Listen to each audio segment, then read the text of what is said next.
Hello everyone, how are you. Organic chemistry के सारे basics आज हम इस छोटे लेक्चर में देखेंगे और बच्चों इसमें हम सारे कॉन्सेप्ट कवर करने की कोशिश करेंगे जिन पर ज़्यादातर क्वेश्चन बन जाते हैं।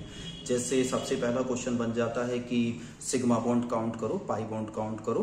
कोई भी कंपोनेंट आपको दे देंगे, उसमें से आपको sigma and pi bond calculate करने पड़ेंगे कितने हैं।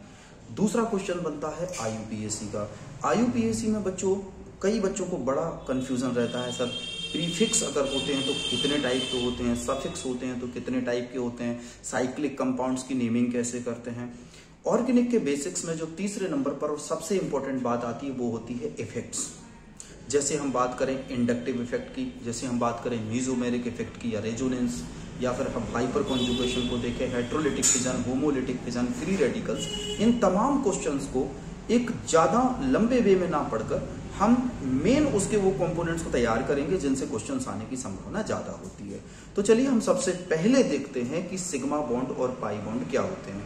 बच्चों आपको सबसे पहले एक बात याद रखना है, कोई भी कंपाउंड दिया है, जैसे मैंने दिया CH4, C2H6, C2H2 and C2H4, और मैंने आपसे कहा कि calculate the total number of sigma and pi bond in this component. तो पहले आपको इन सभी के स्ट्रक्चर्स बना लेने हैं। आपने सबके स्ट्रक्चर बनाए, C2H6 का आपने ये स्ट्रक्चर बनाया, इसके बाद C2H2 का आपने ये स्ट्रक्चर बनाया, यू नो वेरी वेल ये इथाइन है, और C2H4 का आपने ये स्ट्रक्चर बनाया। नाउ अब इसमें हम कैसे पता करें सिग्मा और पाई कितने। तो बच्चों मोस्टली आप लोग जानते होंगे कि सिंगल बॉन्ड जो होते हैं वो सिग्मा होते हैं, और अगर कभी भी डबल बॉन्ड आ जाए, जैसे कार्बन और कार्बन के बीच में सिंगल तो सिग्मा, कार्बन कार्बन के बीच में अगर दो बॉन्ड आते हैं तो 1 सिग्मा 1 पाई, और कार्बन कार्बन के बीच में अगर 3 बॉन्ड आते हैं तो 1 सिग्मा और ऊपर नीचे वाला बॉन्ड होता है पाई। तो अगर इसमें बात करें तो 1 2 3 4 टोटल नंबर ऑफ मिल रहे हैं 4 सिग्मा। अगर इसमें बात करें तो 1 2 3 4 5 6 7 टोटल नंबर मिल रहे हैं 7 सिग्मा। और अगर हम इसमें बात करें तो 1 2 3 और ये 2 पाई, यानी सिग्मा है 3 और पाई है 2 हमारे पास। और इसकी बात करें तो 1 2 3 4 5 तो है सिग्मा बॉन्ड, और एक मिल रहा है हमें केवल यहां पर पाई बॉन्ड। क्लियर बच्चों। तो मेरे ख्याल से अब आप काउंट कर सकते हैं कि सिग्मा बॉन्ड और पाई बॉन्ड कैसे कैलकुलेट करेंगे किसी भी गिवन सब्सटेंस के, किसी भी गिवन कंपाउंड के अंदर। अगर यही बच्चों आपको साइक्लिक फॉर्म में मिल जाए, जैसे उन्होंने ऐसा कंपाउंड दे दिया और उन्होंने कहा कि इसके अंदर बताइए कितने सिग्मा बॉन्ड है, तो बेटा एक चीज आपको अपने मन से लगानी पड़ेगी कि हर कॉर्नर पर बेटा कार्बन होता है, और एवरी कॉर्नर की ये बॉन्ड लाइन स्ट्रक्चर में इसकी वैलेंसी को माना जाएगा 4। इसका मतलब है आप अंडरस्टैंड है कि यहां आपको समझ के रखना है कि यहां पर 2 हाइड्रोजन पहले से होंगे, तभी तो इसकी वैलेंसी 4 होगी। नाउ सिग्मा काउंट कर लीजिए, 1 2 3 4 5 6 7 8 और 9 सिग्मा हो जाएंगे 9। इसी तरह से अगर मैं एक कंपाउंड दे दूं बेटा ऐसा वाला, ये मैंने एक साइक्लोब्यूटेन बनाया और उसमें 2 डबल बॉन्ड लगा दिए और आपसे पूछा कि बताओ इसमें सिग्मा बॉन्ड कितने हैं और पाई बॉन्ड कितने हैं। तो सबसे पहले वही चीज, एवरी कॉर्नर पर क्या है कार्बन, और हर कार्बन की वैलेंसी 4, तो 1 2 3 और 4, 1 2 3 4, 1 2 3 4, 1 2 3 4। अब आसानी से आप सिग्मा बॉन्ड काउंट कर सकते हैं, 1 2 3 4 5 6 7 8, सिग्मा 8, पाई एक ये और एक ये, तो पाई बॉन्ड है हमारे पास 2। तो बच्चों सिग्मा और पाई बॉन्ड को काउंट करना अब आप सीखे हैं। चलिए अब एग्जाम्पल लिखिए और जिसके आप काउंट करके बताएंगे कमेंट बॉक्स में जरूर लिखना कि कितने सिग्मा और कितने पाई। आप लिखिए, आपको काउंट करना है बेंजीन में, टॉलुइन में। आपको मैं बता दूं फॉर्मूला, बेंजीन सभी लोग जानते हैं बच्चों, बेंजीन टॉलुइन का फॉर्मूला ये होता है, इसको टॉलुइन कहते हैं। आपको एनिलीन में बताना है, इसको एनिलीन कहते हैं, एनिलीन CHO, इसको बच्चों बेंजेल्डिहाइड कहते हैं, बेंजेल्डिहाइड। और फिनॉल जिसको हम लोग OH कहते हैं, इस तरह से बेंजीन पर लगा के इसको कहते हैं फिनॉल। तो now you have to calculate कि इसके अंदर कितने पाई और सिग्मा बॉन्ड होते हैं। बच्चों जब भी आप एल्डिहाइड के बारे में बात करो, एल्डिहाइड को काउंट करो, तो याद रखना C double bond O single bond H आपको ऐसे लिखना है, और एवरी कार्बन के पास अगर नहीं कहीं लिखा है तो वहां पर आपको मान के चलना है उसकी वैलेंसी 4 होनी चाहिए। तो आप इनके काउंट करके आप जरूर बताना कि सर इसमें कितने सिग्मा और कितने पाई बॉन्ड आए हैं। बेटा अब हम एक बात और आपको बताना चाहेंगे, यहां पर एस कैरेक्टर बहुत ही इंपॉर्टेंट टॉपिक होता है। एस कैरेक्टर, ये एस कैरेक्टर क्या होता है?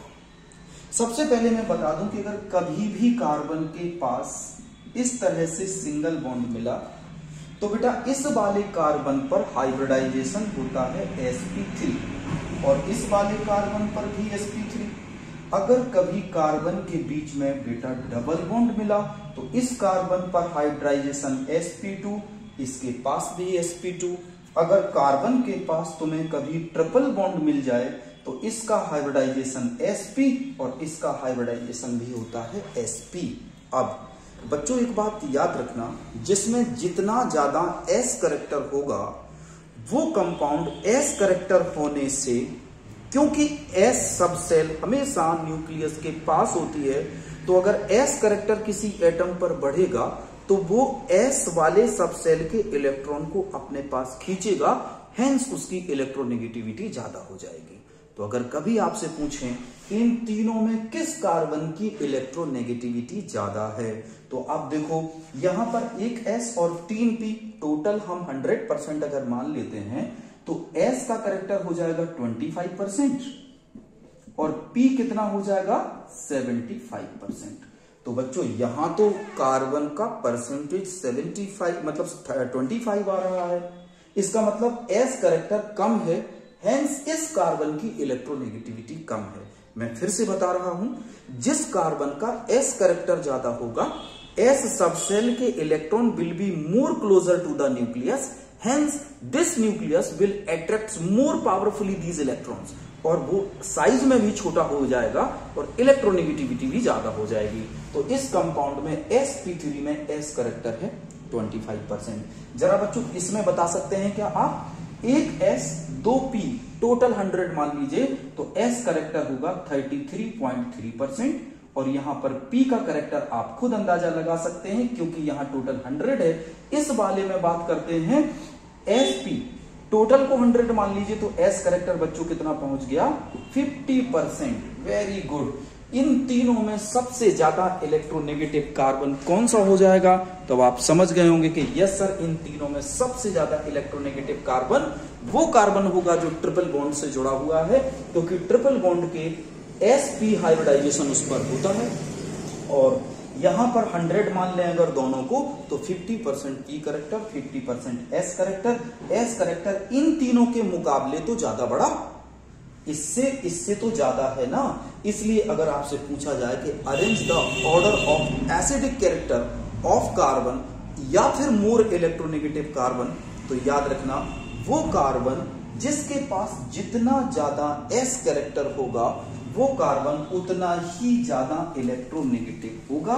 इसीलिए S कैरेक्टर सबसे ज्यादा होगा ट्रिपल बॉन्ड में, या आप ऐसे लिख सकते हो कि ट्रिपल बॉन्ड का S कैरेक्टर सबसे ज्यादा, फिर डबल बॉन्ड का, फिर सिंगल बॉन्ड का S कैरेक्टर ऑफ बॉन्ड्स, इसका हाइब्रिडाइजेशन sp, इसका हाइब्रिडाइजेशन sp2, इसका हाइब्रिडाइजेशन sp3, इसका S कैरेक्टर अभी हम लोगों ने देखा 50%, इसका S कैरेक्टर हम लोगों ने देखा 33% और इसका S कैरेक्टर हमने देखा 25%। मोस्ट इंपॉर्टेंट है बच्चों S कैरेक्टर को फाइंड करना। आप इसको जरा SS ले लीजिए ध्यान से, बहुत इंपॉर्टेंट है S कैरेक्टर निकालने का ये तरीका। और यही कारण है बच्चों कि इसमें ट्रिपल बॉन्ड में अगर हम हाइड्रोजन जोड़ दें इस कार्बन में तो that will be more acidic. क्यों? देखो जरा, मैं अगर सिंगल बॉन्ड में हाइड्रोजन जोड़ दिया, ये देखिए हाइड्रोजन जोड़ दिया, फिर मैं डबल बॉन्ड पर हाइड्रोजन जोड़ देता हूं, ये जोड़ दिया हाइड्रोजन, एक यहाँ जोड़ दिया, एक यहाँ जोड़ दिया, फिर मैंने ट्रिपल बॉन्ड पर हाइड्रोजन जोड़ दिया। अब मैं आपसे बोलूं कि सबसे जल्दी हाइड्रोजन जिसका जाएगा वही तो एसिडिक होगा, क्योंकि बच्चों एसिड की प्रॉपर्टी में आपने भी पढ़ा है कि the compound which can give easily hydrogen this will be more acidic. तो यहां पर ये हाइड्रोजन जल्दी जाएगा क्योंकि एस करेक्टर कार्बन का 50% है, it is attracting electron more powerfully. तो हाइड्रोजन का इलेक्ट्रॉन जब ये गेन कर लेगा तो हाइड्रोजन तो यहां से आउट निकल जाएगा ना बेटा।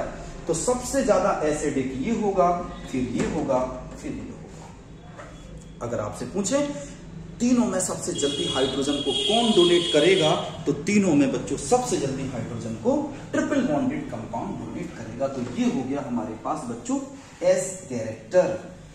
अब हम लोग बात कर लेते हैं बेटा एस कैरेक्टर के बाद जो मॉलिक्यूल्स हैं उनके स्ट्रक्चर्स का। बेटा अगर हम स्ट्रक्चर का ऑर्बिटल डायग्राम बनाएं, ऑर्बिटल डायग्राम, तो सबसे पहले मैंने लिखा CH4। बच्चों आपको पता है कार्बन का एटॉमिक नंबर 6, तो हो गया 1s2 2s2 2p2, एक इलेक्ट्रॉन एक्साइटेड स्टेट में, ये अंदर की सेल है हटा देते हैं, 2s1 2p3, यानी s का एक ऑर्बिटल है और p के हमारे पास हैं 3 ऑर्बिटल। बच्चों यहां पर देखिए इस कार्बन को मैं ये डॉट लगा देता हूं, इसका s ऑर्बिटल ये मान लेता हूं, इसका एक p ये मान लिया, इसको px कह देते हैं, दूसरे को py कह देते हैं, तीसरे को pz कहते हैं, px py pz। अब आप कहेंगे सर ये तो डबल शेप होता है, तो दूसरा डबल क्यों नहीं बनाया? जरूरी नहीं है, क्योंकि एक साइड में हाइड्रोजन जुड़ेगा। यहां देखो हाइड्रोजन जोड़ दिया, यहां देखो हाइड्रोजन जोड़ दिया, यहां हाइड्रोजन जोड़ा, यहां हाइड्रोजन। तो इसके पीछे वाला डबल इस तरह से आप बना सकते हो छोटा सा, लेकिन बनाने की जरूरत यहां पर पड़ेगी नहीं।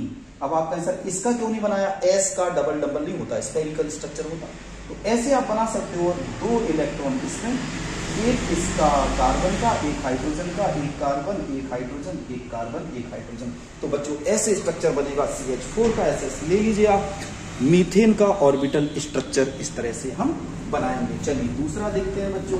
अब हम बात करते हैं किसकी? इथेन की। अगर बेटा हम यहाँ पर इथेन की बात करें, C2H4 या C डबल बॉन्ड C इस तरह से बेटा हमारे पास है। अगर इसकी बात करें तो आप खुद देखो कार्बन के पास अब हाइड्रोजन कितने हैं? दोनों कार्बन के पास 2-2 हाइड्रोजन है, यानी एक हाइड्रोजन यहां लगेगा, एक हाइड्रोजन यहां लगेगा, तब तो प्रॉब्लम हो जाएगी। क्यों?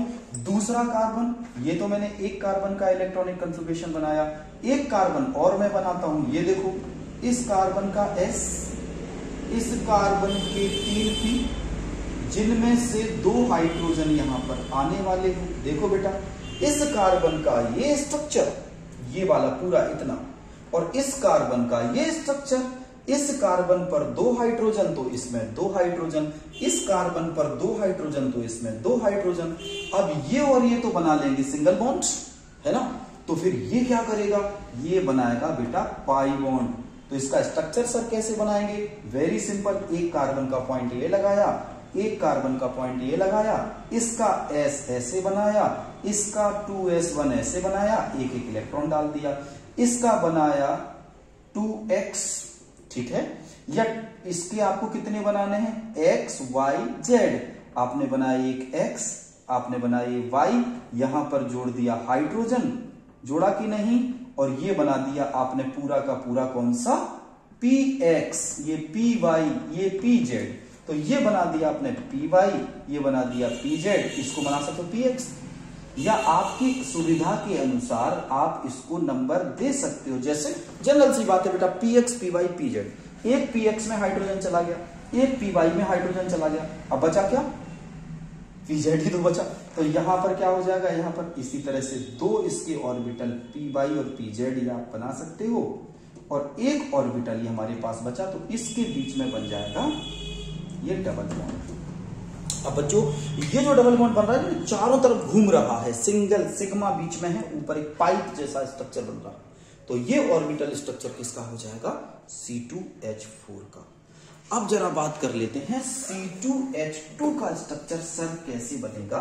तो बच्चों देखो C2H2 के स्ट्रक्चर में हम क्या करेंगे, हमें लिखना है C ट्रिपल बॉन्ड C, एक H। मजेदार बात यह है कि दोनों कार्बन के पास एक H बच रहा। तो अब ऐसी कंडीशन में यहां से भी H हट जाएगा, यहां से भी H, तो एक पाई और बन जाएगा। ये देखो, ये इससे जुड़ेगा, ये इससे जुड़ेगा और इसके बीच में सिग्मा बॉन्ड, यहां हाइड्रोजन, यहां हाइड्रोजन। तो चलो बनाते हैं। ये कार्बन लिखा, इसका 2s1 लिखा, ये कार्बन लिखा, इसका 2s1, एक इलेक्ट्रॉन का ओवरलैप करा के सिग्मा बॉन्ड बनाया। फिर यहां पर हम 2z को चलो यहां बना देते हैं, हाइड्रोजन इसमें दे दिया, 2z को यहां बनाया, हाइड्रोजन इसमें दे दिया। अब बचा है 2py और 2px। तो हम क्या करेंगे, एक ऐसे बनाया ऑर्बिटल और एक ऑर्बिटल थोड़ा सा ऐसे बनाना है, ऐसे। तो इन दोनों का आपको ओवरलैपिंग दिखानी है। तो एक पाई बॉन्ड तो बच्चों ये बन जाएगा और एक पाई बॉन्ड ये बन जाएगा, एक पाई बॉन्ड। ये देखो ऊपर का स्ट्रक्चर और नीचे का स्ट्रक्चर। पॉज करके एक बार प्रैक्टिस जरूर कर लेना इसकी। देखो सबसे पहले दो carbon, single single bond, hydrogen कितना है, एक। तो लास्ट में यहां हाइड्रोजन डाला, यहां हाइड्रोजन डाला, ठीक है। ये दोनों पाई बॉन्ड बनाएंगे, ये दोनों पाई बॉन्ड बनाएंगे, वेरी सिंपल। सिग्मा सिग्मा ये सिग्मा बॉन्ड बनाएंगे, दो 2s1 फिर 2px, एज यू विश। आप इसको 2px 2py 2pz नाम दे सकते हो, 2px 2py 2pz। तो यहां 2py और 2py ने एक पाई बॉन्ड बनाया। फिर 2px ने और 2px ने बनाया, क्योंकि z में क्या चला गया, यहां पर हाइड्रोजन। कुछ बच्चे कहते हैं कि एनसीईआरटी में भी और कई बुकों में इसकी नंबरिंग उल्टी दी है, डजंट मैटर। बस याद रखना एक ऑर्बिटल एक ही एक्सिस पे तो आएगा, एक ऑर्बिटल एक ही एक्सिस पे आएगा। तो इस डायग्राम का एसएस ले लीजिए। और अब हम इसके आगे चलते हैं। ऑर्बिटल का स्ट्रक्चर देखने के बाद सबसे पहले बेटा अब हम बात करते हैं ज्योमेट्री की, कि किस तरह से हम किसी मॉलिक्यूल को रिप्रेजेंट करते हैं सॉलिड लाइन से, जिसको हम सॉलिड वेज कहते हैं या डॉटेड वेज कहते हैं। जैसे मैं एक स्ट्रक्चर बच्चों बना के बता रहा हूं आपको, मैंने बनाया मीथेन का स्ट्रक्चर H और इसको ऐसे बनाना H। दो बॉन्ड तो आपको ऐसे लगाना है, एक बॉन्ड जो आपको जो अपनी तरफ की दिखना चाहिए बॉन्ड, उसको हम ऐसे लगाएंगे, ऐसे। और इसको बेटा हम डार्क कर देंगे। इन बॉन्ड्स को बेटा याद रखना, मैं समझा दे रहा हूं कि इन बॉन्ड्स का मतलब क्या होता है, इनको क्यों ऐसे बनाया जाता है। अब आप देखो 1 वैलेंसी 2 वैलेंसी 3 वैलेंसी, तो चौथी कहां ले जाएंगे हम, यहां पर। ये देखो, अब आप कहेंगे सर इसको हम कैसे बोले, ये मतलब समझ नहीं आ रहा। तो बेटा सबसे पहले तो ये देखना कि प्लेन स्ट्रक्चर में पेपर ले लेता हूं। ये मैंने ले लिया एक पेपर, ठीक है। इस पेपर पर एक लाइन अगर मैं बिल्कुल इस पेपर पर ऐसे ले जाऊं ऊपर की तरफ, प्लेन से ऊपर, तो जो प्लेन से ऊपर जा रहा है वो ये हाइड्रोजन है बच्चों। जो प्लेन से ऊपर जा रहा है वो ये हाइड्रोजन है। इसके बाद जो ये बॉन्ड आपकी तरफ दिख रहा है, ये बॉन्ड इस प्लेन पर कार्बन पर ये आपकी तरफ है बच्चों, याद रखना। ये जो मैंने डार्क बनाया है ये आपकी तरफ है, इस तरह से आप देख रहे हैं ना, ये आपकी तरफ आ रहा है और एक ऐसा गया। तो दो क्लियर हो गए ना। एक बॉन्ड प्लेन से ऊपर, जो डॉट, इसको हम लोग सॉलिड वेज कहते हैं। क्या कहते हैं, सॉलिड वेज। तो याद रखना जो भी कंपाउंड आपके पास जाएगा तो ये आपकी तरफ आएगा, ठीक है, ये आपकी तरफ आएगा, सॉलिड वेज ये आपकी तरफ आएगा। ये देखो एक बॉन्ड ऊपर गया, 3D में रिप्रेजेंट कर रहा हूं, एक आपकी तरफ आया। अब ये जो बचता है ये प्लेन के नीचे की तरफ और आपसे पीछे की तरफ कंफ्यूज मत होना, प्लेन से नीचे और आपसे पीछे। देखो बेटा फिर से समझो, ये सॉलिड वेज है, ये आपकी तरफ आया, इसके ऊपर ये गया, ये ऊपर की तरफ जा रहा। फिर मैंने क्या बोला, एक जो बॉन्ड जो डॉटेड बना है इसको क्या कहते हैं, डॉटेड वेज क्या कहते हैं, या डैश वेज, डॉटेड वेज या डैश वेज। ये कहां जाता है, आपसे पीछे लेकिन प्लेन के नीचे। ये प्लेन है देखो ध्यान से, और इस तरह से, are you getting my point. ये पीछे की तरफ जा रहा, आपसे पीछे की तरफ जा रहा, आपसे पीछे की तरफ जा रहा, लेकिन प्लेन के नीचे होता है। तो ये प्लेन के नीचे, आपसे पीछे की तरफ, ये प्लेन के ऊपर और आपके सामने की तरफ। ये बॉन्ड प्लेन के ऊपर और ये प्लेन के एक दूसरे साइड की तरफ मुड़ जाएगा। तो ऐसे स्ट्रक्चर को हम लोग टेट्राहेड्रल स्ट्रक्चर बोलते हैं। अब क्या इसी को मैं ऐसे नहीं बना सकता हूं बेटा? इसी स्ट्रक्चर को टेट्राहेड्रली डायग्राम में अगर मुझे दिखाना है तो बुक में ऐसे बना रहता है, देखो इस तरह से बना रहता है। इसको कहते हैं टेट्राहेड्रल स्ट्रक्चर, टेट्राहेड्रल स्ट्रक्चर। अब बेटा टेट्राहेड्रल का ये मतलब नहीं है इसके 4 हेड हैं, 1 2 3 4 ना, इसका ये मतलब नहीं होता, गलत मत पढ़िए। टेट्राहेड्रल का मतलब होता 4 फेस हैं इसकी। देखो एक फेस ये, एक ये, आपने टेट्राहेड्रल बनाया। देखो एक बात इसको देखो, आपने एक प्लेन बनाया ना, ये प्लेन पर है, एक प्लेन पर है, तो एक आपकी तरफ आ रहा है, एक आपसे पीछे जा रहा है, एक ऊपर जा रहा है और एक प्लेन के बगल में जा रहा है।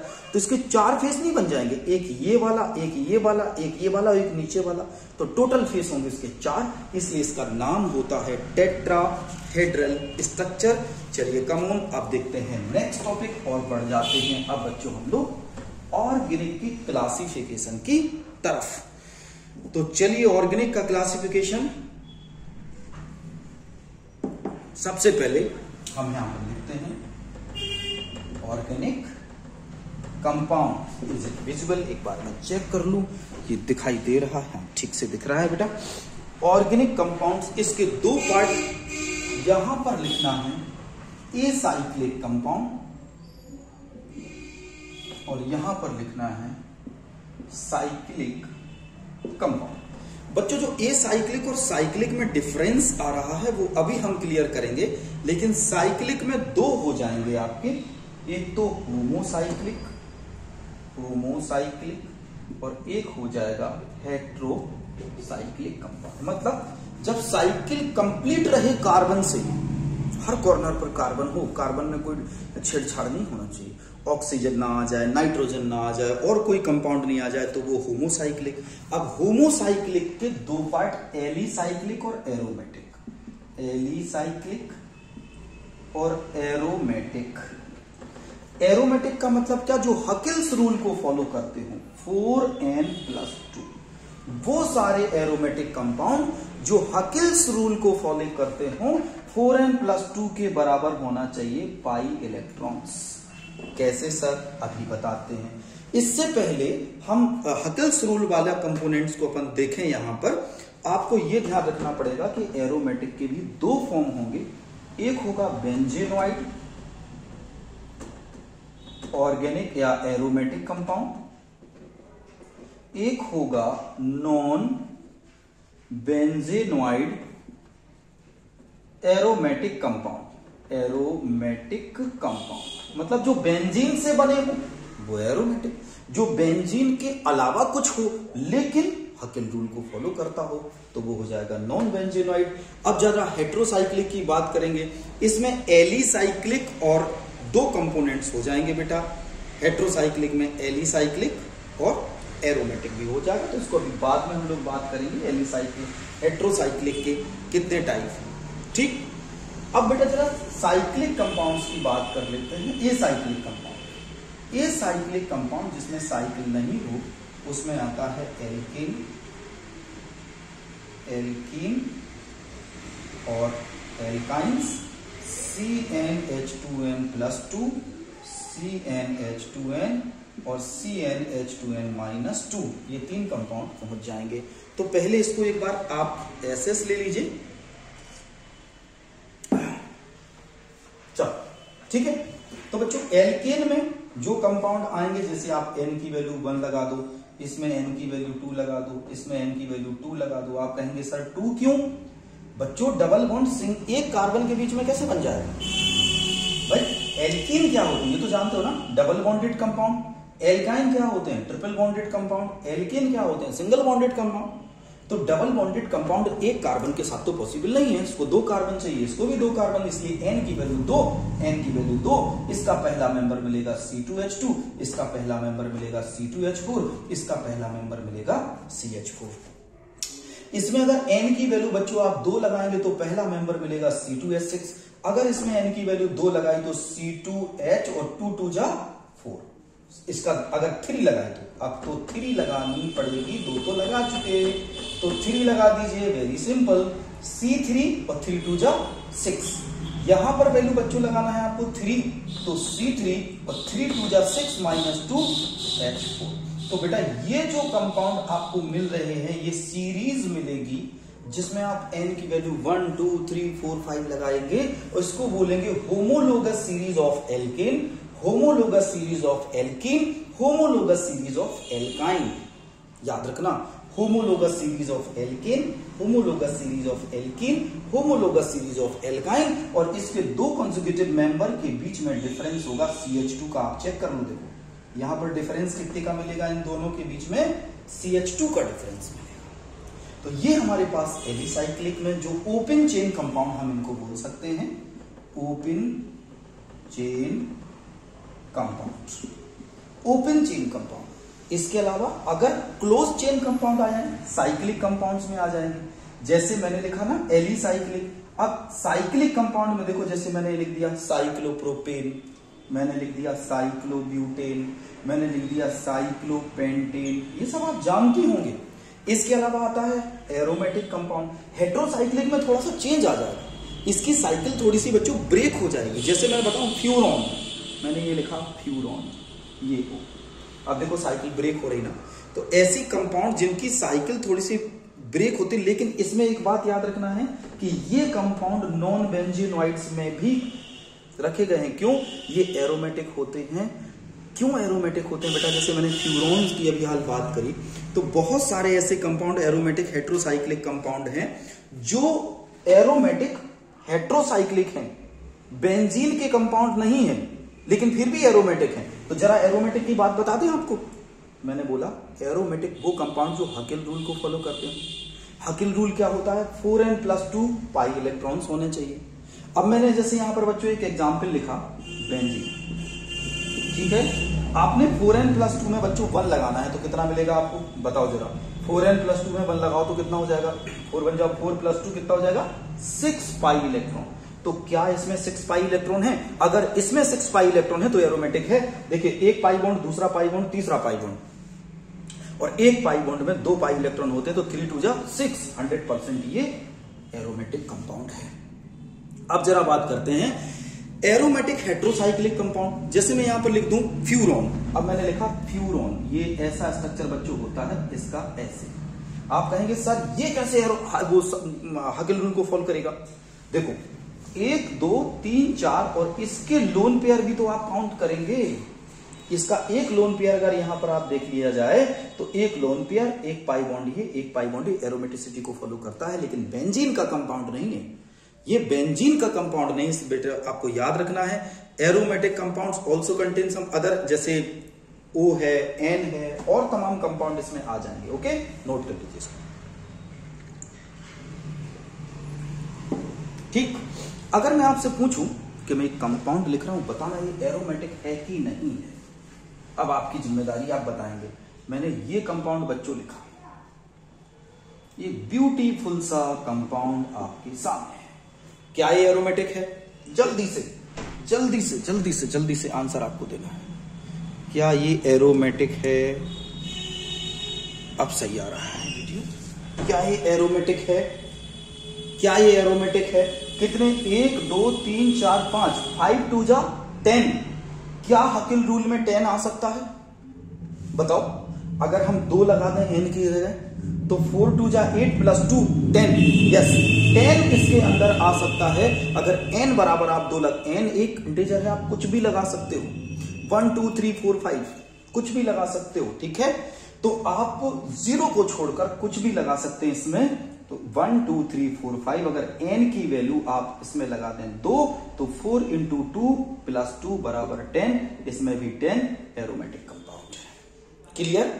अब मैं एक एग्जाम्पल आपसे पूछ रहा हूं और इसको अब मैं रफ कर दे रहा हूं। आपको बताना है ये कौन सा कंपाउंड है।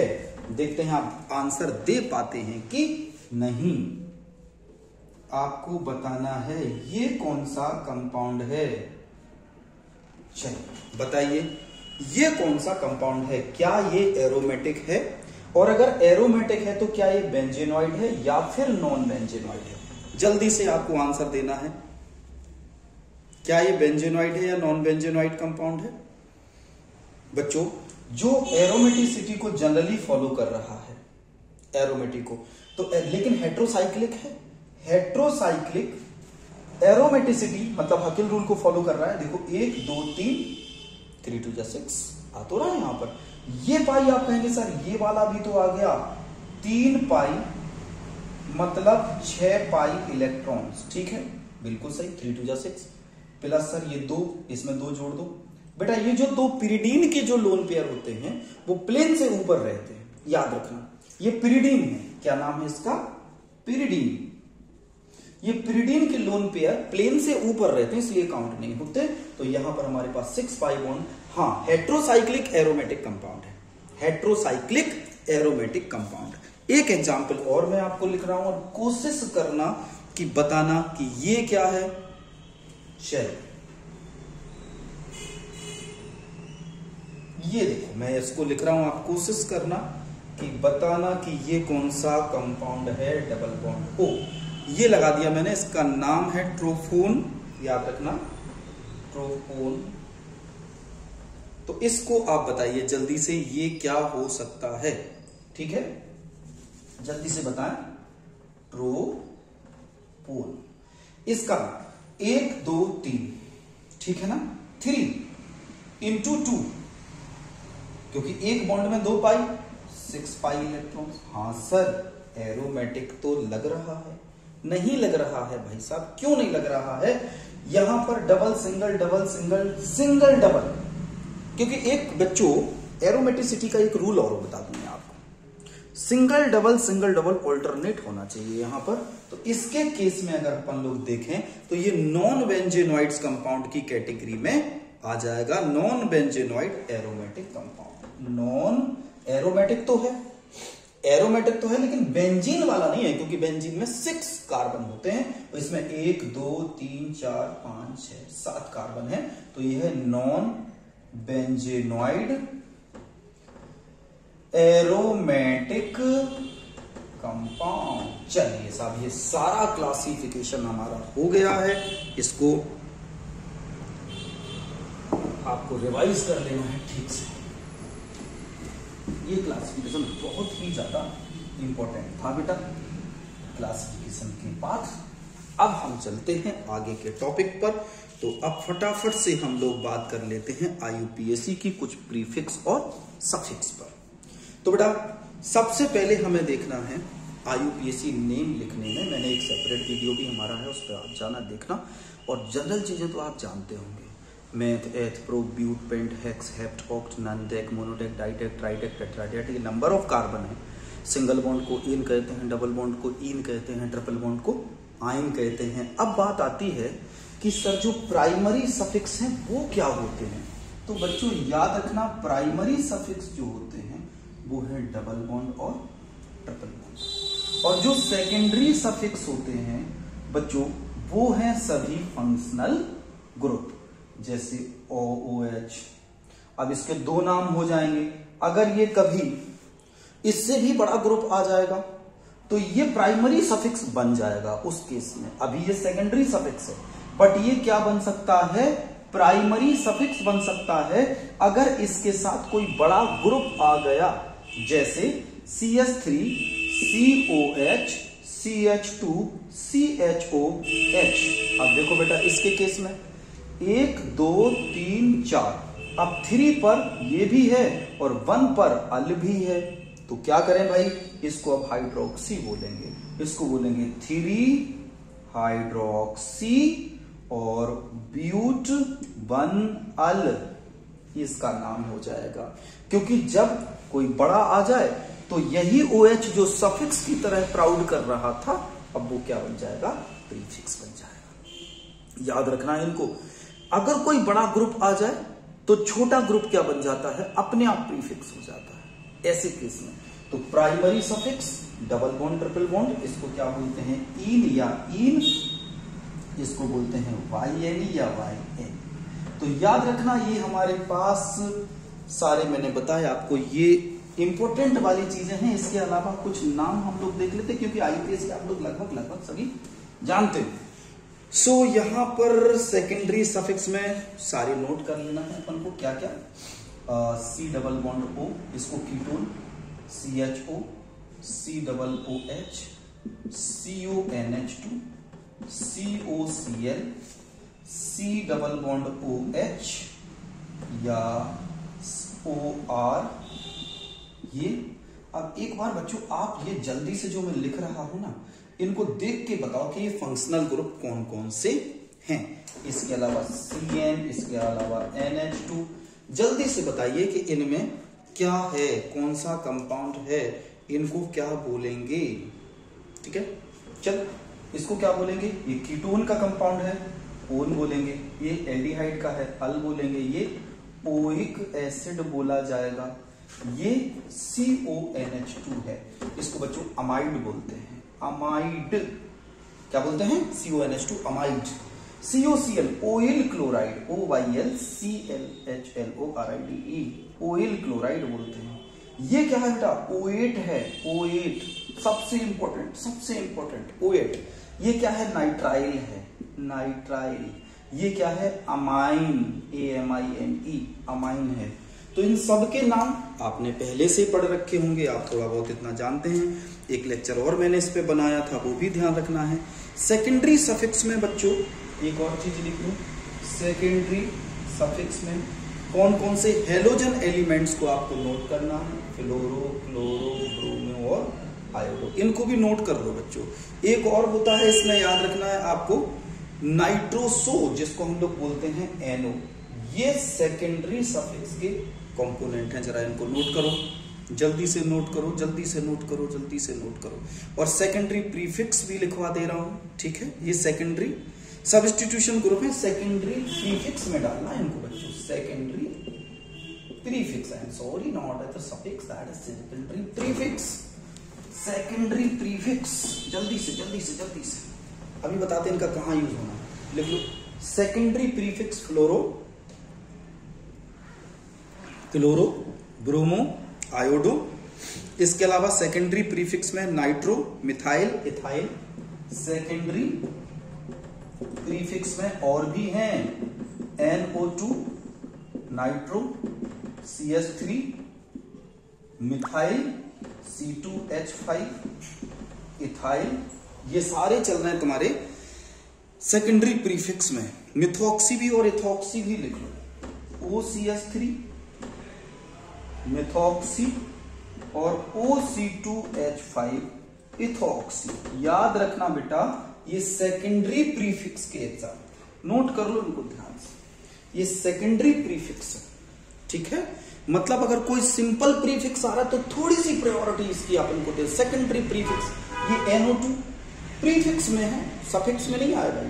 ये methyl, ethyl, methoxy, ethoxy, fluoro, chloro, bromo, these all are counted as secondary prefix. Note करें इनको, सेकेंडरी प्रीफिक्स को, ठीक है। अब इसकी जितनी प्रैक्टिस आप कर सकते हैं आप इनकी प्रैक्टिस करिए। चलिए मैं कुछ एग्जाम्पल्स आपके लेके लाया हूं, आपको बताना है इनका नाम क्या है और इनको यूज, ये प्रीफिक्स, सफिक्स, इन सबको यूज कैसे करना है, ये तो प्रैक्टिस के ऊपर डिपेंड करेगा। चलिए एक मैं कंपोनेंट्स आपको कंपाउंड्स बना रहा हूं, यहाँ पर है CH3 और ये ऐसे आप करिए, यहाँ पर ये और ये कंपाउंड, और चलिए यहाँ पर मैं लिख ही दे रहा हूं क्या है, CH3। जल्दी से ट्राई करिए इसका नाम क्या होगा, या इसको मैं कह दूं C2H5 तो भी ट्राई कर सकते हो, या ट्राई करें जल्दी से। What is the name of this compound, जल्दी। इन सभी में बच्चों अभी मैंने बताया था प्रीफिक्स और सफिक्स। अब आप मुझे इसमें बताओ क्या कोई सेकेंडरी सफिक्स इसमें है? नहीं है sir, sorry primary suffix, primary suffix यानी बड़ा सफिक्स ग्रुप, बड़ा लार्ज सफिक्स ग्रुप है क्या? सर नहीं है। क्यों? सर एल्डिहाइड नहीं है, OH नहीं है, कीटोन नहीं है, कार्बोक्सिलिक एसिड नहीं है। ठीक है, क्या सेकेंडरी सफिक्स है कोई? हाँ सर है, आपने बताया था सर, डबल बॉन्ड होता है, ट्रिपल बॉन्ड होता है। सर डबल बॉन्ड है, सेकेंडरी सफिक्स तो वही माना जाएगा ना बड़ा, वही माना जाएगा ना बड़ा। और एक रूल आप लोग याद रखना, जहां पर अगर तुमने नंबरिंग कर दी, अगर तुमने इसको नंबर यहां कर दिया तो दूसरा नंबर आप इसको कवर करते हुए आगे बढ़ेंगे, दूसरा यहां देना पड़ेगा। अगर तुमने 1 यहां दिया, 2 यहां दिया, 3 यहां दिया, 4 यहां दिया तो ब्रांच दूर चली गई। एक बार अगर डबल बॉन्ड को तुमने नंबर दे दिया तो उस तरफ जाना है आपको जहां डबल बॉन्ड पूरा कवर हो जाए, ये रूल होता है। तो यहां हम देंगे 1 और यहां देंगे 2, 3, 4। अब मुझे बताइए कहां जाएंगे, जल्दी से मुझे बताइए। ठीक, कहां जाएंगे? ऊपर नहीं जाएंगे क्योंकि साइकिल है, यहां पर आएंगे। चलिए अब जल्दी से नाम बता दीजिए, क्या हो जाएगा? 4 इथाइल 3 मिथाइल, है ना। और यहां पर कितने कार्बन टोटल आपको दिखा रहे हैं? साइक्लोपेंटीन आप कह सकते हैं, साइक्लोपेंट 1 3 methyl.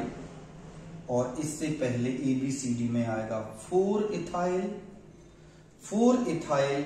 3 methyl cyclopent 1E। This is the name of this compound. बच्चों याद रखना, बहुत इंपॉर्टेंट कंपाउंड का नेमिंग थी तो मैंने आपको बता दी। एक नाम और करेंगे, बाकी प्रैक्टिस पर डिपेंड करेगा आपकी, क्योंकि बहुत ज्यादा हम इसको, बस आखिरी नाम है ये, इसके आगे चलेंगे। ये साइक्लोब्यूटेन मैंने लगाया, CH2 whole thrice CH3। Very simple. नाम बताओ, क्या नाम होगा इसका? जल्दी से। अब नंबरिंग कहां करेंगे? ना प्राइम, कोई सफिक्स प्रीफिक्स कुछ ही नहीं है। 1 2 3 4, 3 ये है, 4 और ये 5। तो 1 पर क्या हो गया? साइक्लोब्यूटेन। और 1 साइक्लोब्यूटाइल, 1 साइक्लोब्यूटाइल और pentane. This is the name of this compound. Note करें। अब हम सीधे जल्दी से उन टॉपिक्स की तरफ जा रहे हैं जिनका इंपॉर्टेंस बहुत ज्यादा है।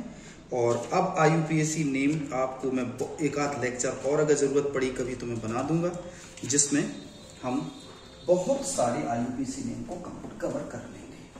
ठीक है बच्चों, चलिए इसके अलावा अब हम लोग बेटा बात कर लेते हैं एक इंपॉर्टेंट थोड़ा सा टॉपिक और है जिसका